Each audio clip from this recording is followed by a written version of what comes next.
your world like the 4th of July. Hey, Uncle Sam, put your name at the top of his list. And the Statue of Liberty started shaking her fists, and the eagle will fly, and it's gonna be.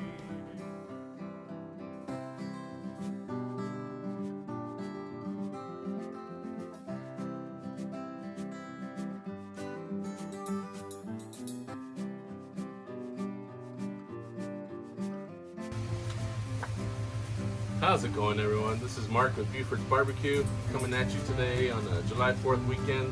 We're going to go ahead and cook a 17-pound brisket, and so we're going to get started with this prime cut from HEB. It's a 17-pounder, so let's get started. I like to use gloves because it's a lot of messiness.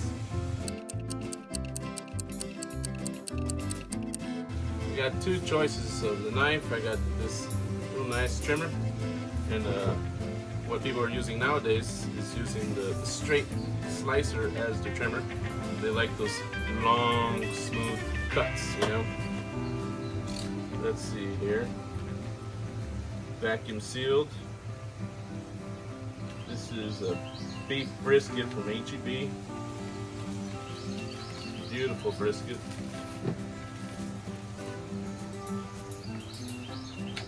This is one of my favorite things to do on July 4th, no matter what, is cook a brisket.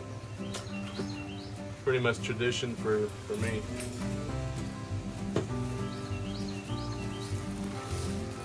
Wow, this is really nice. Hardly any blood. I can't imagine there's going to be too much to trim here, but we're going to see what we got. We got the decal fat right here. We'll probably definitely trim that bad boy. But we definitely want this aerodynamic, so that the smoke goes all around your brisket when it's cooking. So that's without further ado, let's try this slicer. This might work really well. Wow, I like that. Very nice. I'm gonna make this kind of rounded here, so the smoke's going all the way around your brisket when it's cooking.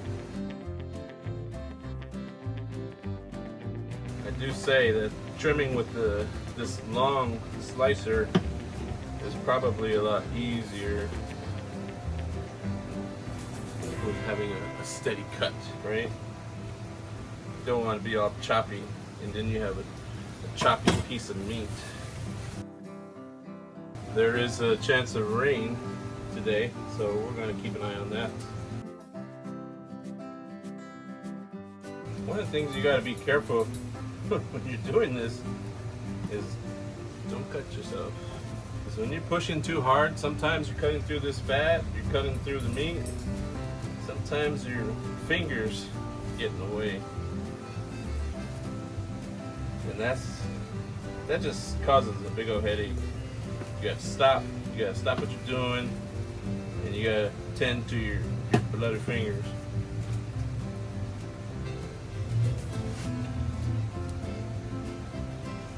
Let's see what we got.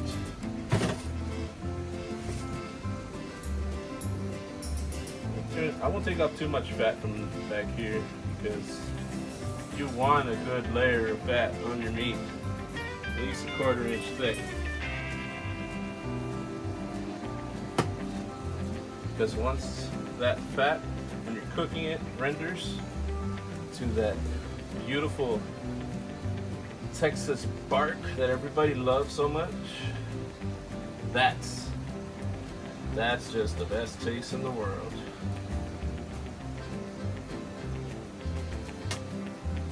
This brisket is beautiful. Nothing more I love more than a beautiful brisket. Tell you what.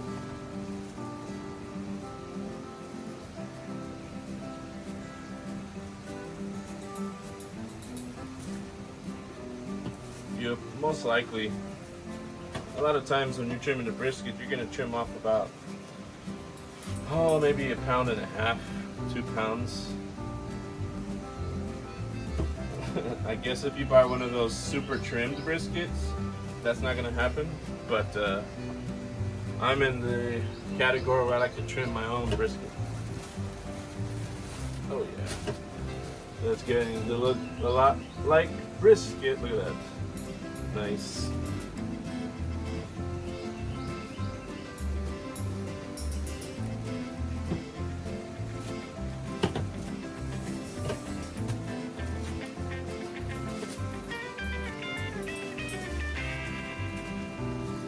Beautiful. Beautiful. So Buford's Barbecue is my newest channel, and my second channel. I've been wanting to do this for many years. My dad inspired me to cook barbecue. Not because he was the best or anything, but it's because of what I got by barbecuing with my dad. Barbecuing with your pops is like the best thing in the world.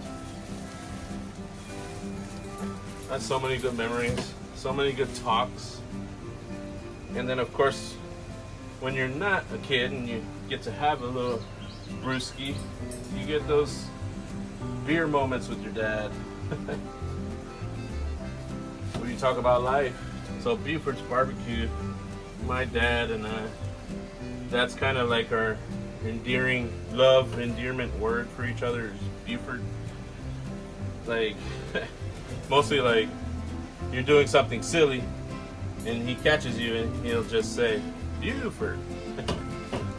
So that's where that came from. So I want to make this very nice and aerodynamic. You know, it's funny. I smoke in the offset smoker. It has a smokestack, and I cook this bad boy in the smokestack. So it's always usually pretty long. Sometimes it's too long and it won't fit in the pit. So that happens. Just gotta take a little bit off right here.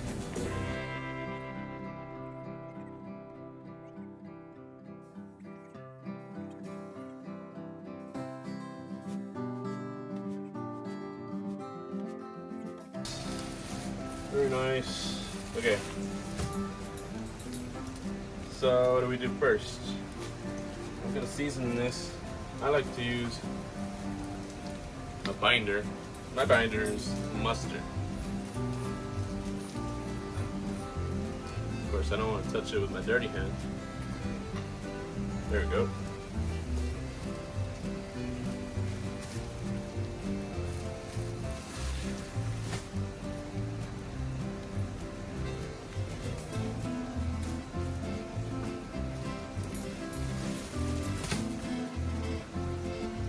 Mustard goes a long way, so you don't really need to worry about that too much. Alright, now, fun part. You know, I think I'll use another glove, because the salt, I'm going to be using the box this time. I don't have a shaker for this. This is kosher salt, and I think I'm just going to use, and it's been pretty even on there.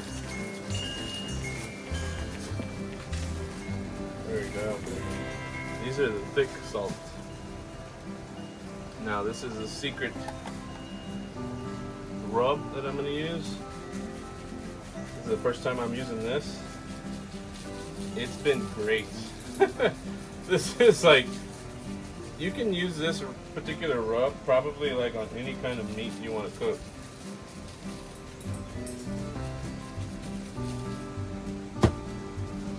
And now I'm going to add more pepper. I love some pepper on my brisket.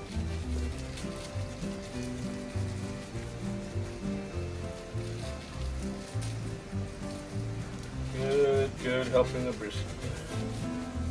Pepper, I mean.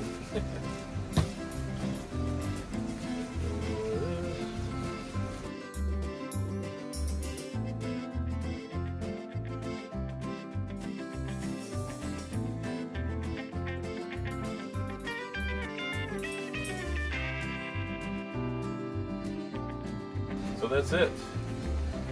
That's the seasoning for your brisket for July 4th. I'm gonna light the fire in a little bit and let you know when we get started.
That's the start.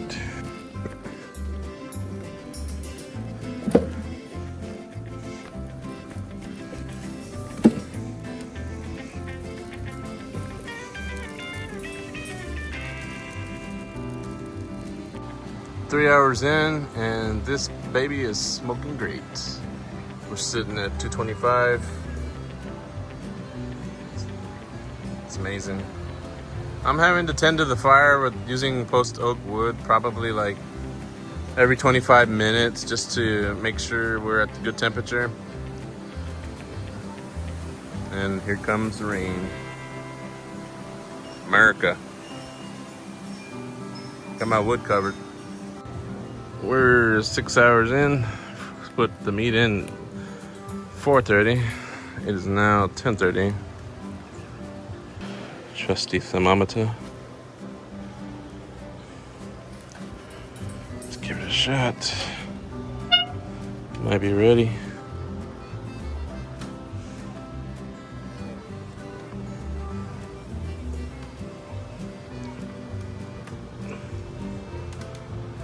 $170. Yep, ready to wrap.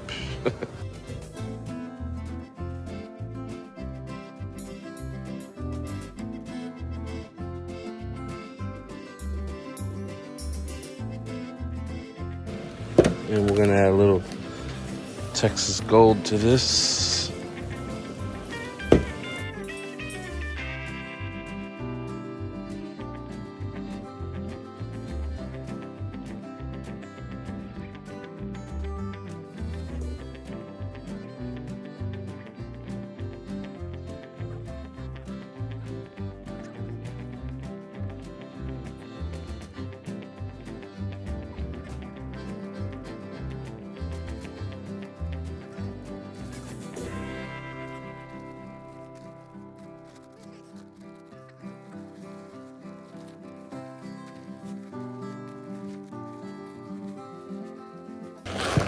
Now,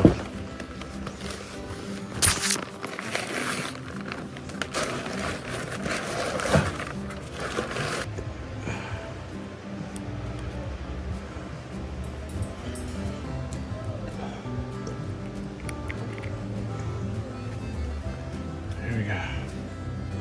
Thermometer burned.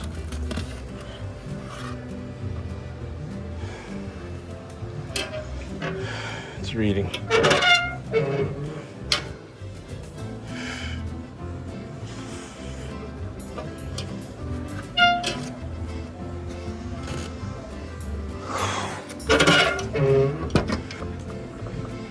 It's reading at 165. That's it, y'all. 13 hours on the smoker, low and slow, just the way we do it at Buford's Barbecue. I pulled the brisket at 205, right when it was fall apart tender, and then I let it rest for another 4 hours to lock in all that juicy flavor. 17 hours total, and every second was worth it. Tender slices, perfect bark, and flavor that hits deep. If you enjoyed the cook, hit that like button and share it with your barbecue friends, and don't forget to subscribe so you don't miss the next smoke. This is Buford's Barbecue. Thanks for watching, and I'll see y'all next time. God bless.